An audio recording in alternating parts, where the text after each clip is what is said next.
Hello, BookTube, and welcome back to a series of videos in which I am reading you a book. We are reading the good book. We are reading the Bible in the King James Version. We're not reading the whole thing. We're reading the Gospels. And we are at the Gospel according to St. Matthew. And we're at chapter 2. And we're having a blast. Believe it or not, I know that might not be what you'd associate with reading the Gospels, but we're having a blast.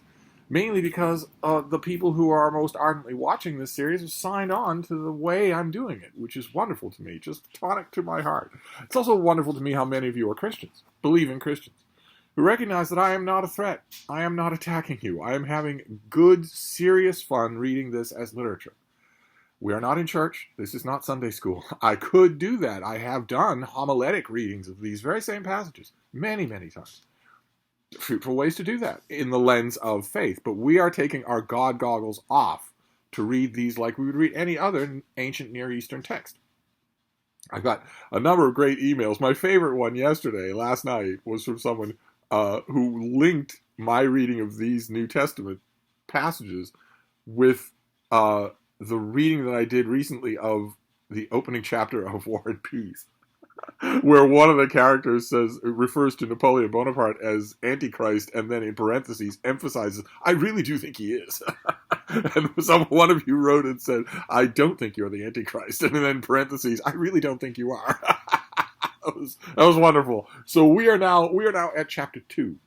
We are in the infancy of Jesus, which we did not get in the Gospel according to St. Mark. Matthew doesn't want to shut up about it. He gave us a lineage, then he gave us a birth, and now we're getting the childhood.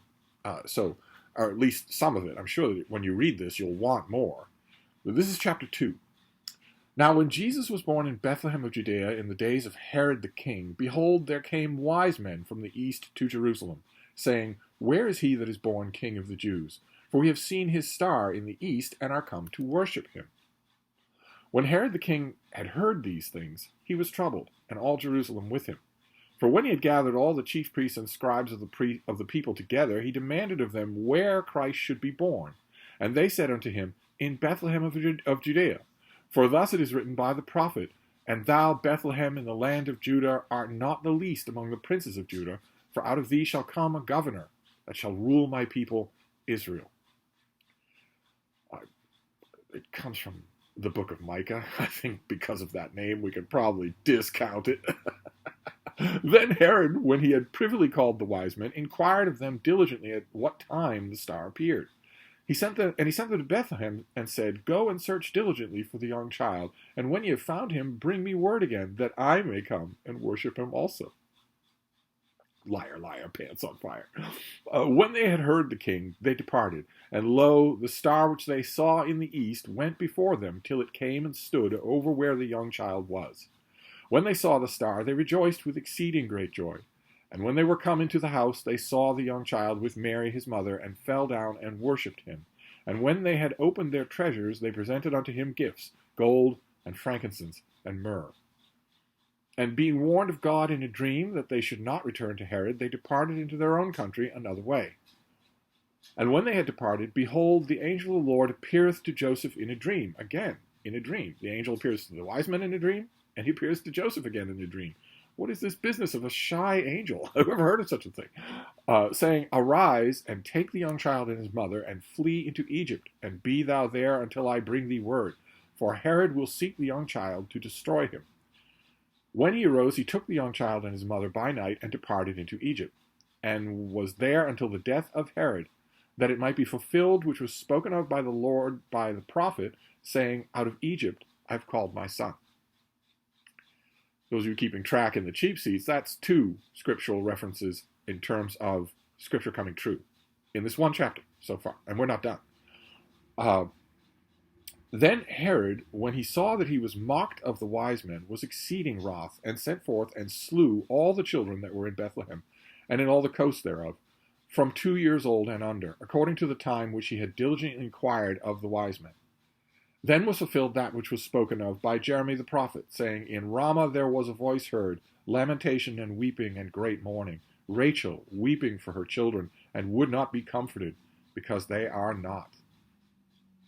But when Herod was dead, behold, an angel of the Lord appeareth in a dream to Joseph in Egypt, saying, Arise, and take the young child and his mother, and go into the land of Israel, for they are dead which sought the young child's life. And he arose, and took the young child and his mother, and came into the land of Israel. And when he heard that Archelaus did reign in Judea in the room of his father Herod, he was afraid to go thither. Notwithstanding, being warned of God in a dream, he turned aside into the parts of Galilee. And he came and dwelt in the city called Nazareth, that it might be fulfilled which was spoken by the prophets, he shall be called a Nazarene.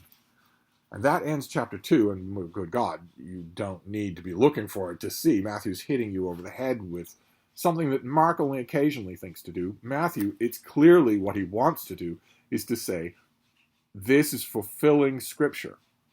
It's repeated several times here, like 5 or 6 times in this one chapter. All this toing and froing, this weird toing and froing that the Joseph and Mary and baby boy Jesus are doing, it's all very strange, narratively speaking. Of course, it's strange in the larger sense, because this echoes Mark in being a very human drama. Remember, when we were reading Mark, we were talking about how Jesus is changing people's hearts and minds. He no sooner has to ask Peter and James and John to follow him than they drop their life's work and immediately do. Matthew, the tax collector, immediately drops his life's work in order to follow Jesus. Their hearts are changed in an instant.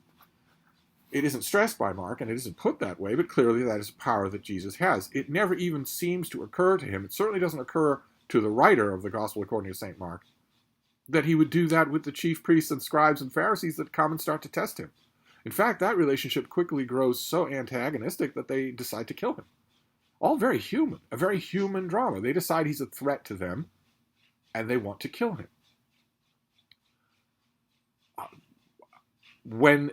When you read that in the way that we're doing it, without your God goggles on, you look at that and wonder why. Why would a human drama spark up about this at all? It's one thing if, I guess, you're going to say, in the ancient Jewish tradition, that some people's hearts were hardened by Satan, so that humans become these mindless pawns in a game between supernatural powers that they can't resist, good or evil.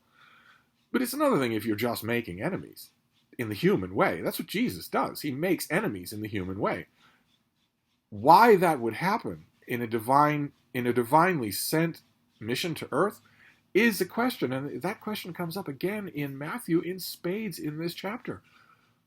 An angel comes to Joseph in a dream. First of all, why is this angel pussyfooting around in dreams? The whole point of dreaming something is that you don't know it's real.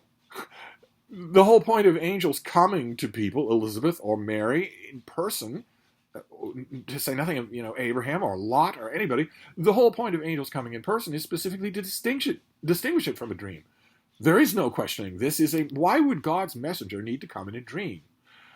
But the angel coming in a dream and telling them, you have to go, you have to take the child and flee into Egypt, because Herod is going to kill all the young children in Bethlehem. It raises so many questions. Why would God's anointed not be protected? Why would blades not turn right from him? Why could God not make it that no matter who Herod sends to Bethlehem, they can't find Jesus, can't even see him? If you have to flee into Egypt as long as Herod is a tyrant in Judea, why doesn't Herod die that afternoon? And why is the heart of his son, of his successor, Archelaus, why is that heart? Joseph suspects that heart is dangerous. And if that heart is dangerous, why is it left to Joseph's human intuition to protect his family? Why didn't the angel mention that? Is it true? It seems to be. So why didn't the angel mention the subsequent danger? You can ask those questions. In Mark, those questions come up and they don't have an answer, even a possible answer.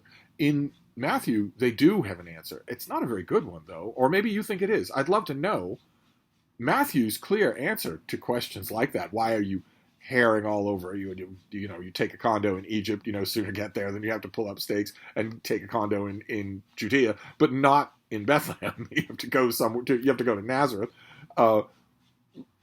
If you're looking at that and wondering, this is a lot more stuff to explain.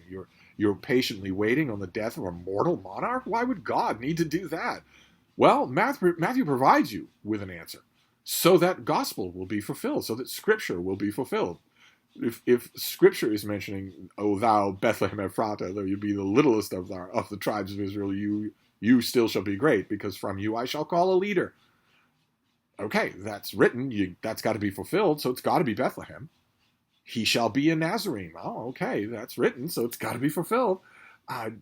Those are all very specific, whereas the kinds of things that Mark tends to call back to are pretty vague. The shepherd shall be taken and the sheep shall be scattered. That's pretty vague.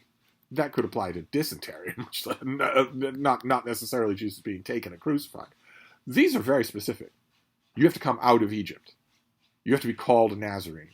You have to be born in Bethlehem. And the author, whoever wrote the book of Matthew, seems to know that, and it seems to care about it. So that's what we're getting here. So our family, our Holy Family here, is dodging trouble. But now, at the end of chapter 2, they seem to have dodged trouble.